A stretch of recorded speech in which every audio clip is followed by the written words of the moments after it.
Hello, allies. It's Mel. I'm going to do today a little bit of troop review as well as to talk about promotions of troops. And so if I go into my parade grounds here, you can see that I have three levels of troops. I have T8s, T7s, and T1s. And so I do not have T6, T5, etc., because as I have developed and gotten access to the higher level units, I have promoted the lower level units to the next level, and that saves resources, training time, and utilizes your resources much more effectively.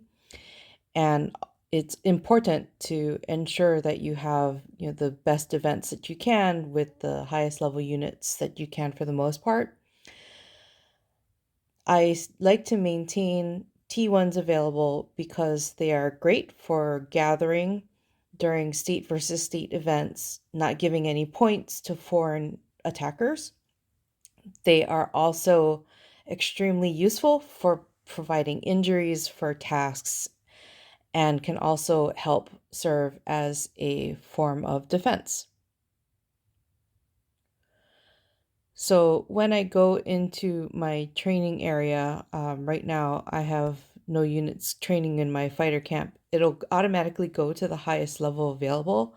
I can scroll through the different levels to the different unit types, and I don't have any T5, so it shows 0 here. And then if I go into the T8s and I select 1000 units in this case, you can see how much resources it uses for the training type. And then so for food, 373,000, lumber, 144,000, steel, 16.3 thousand, and gas, 1,820. And so this, when I scroll through and I go through the different areas, there, instead of training those units, I can actually go to this other button here, which is the promote button, and I'll do the same number of units so we get a direct comparison. You can see that the resources required are much lower.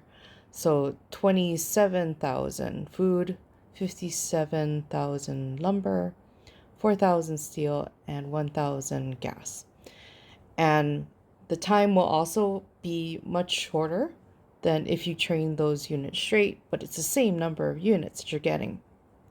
And so if I promote those units, you'll see that the might went down because the T7 units were essentially consumed during the training. And then when they finish, they will become the new T8s. And so hopefully this shows you how much you can save in time as well as resources by promoting units and make really efficient use of the units that you already have. Uh, you can also, just so that you know, like there is a red minus thing there that you could actually delete essentially those units, but there's really like no point in doing that for these units. That has more of an importance potentially for traps. If you cap the amount of traps that you make, there is a limit there. So I'll just actually just show that. So in my trap factory, there's a trap cap, which is occasionally I have run into that. And the most efficient way to do that is to go to a lower level unit that you have, and then you can tap this red minus to remove those units, and then that clears them from your inventory and it removes the might and whatnot, but that was really low might, and I have additional cap in order to build more traps. Because for traps do not have the capability to promote units, unlike the other training camp type troops. All right, so hopefully that helps you understand a little bit more about promotions and efficient use of resources for troop and defense. Thank you.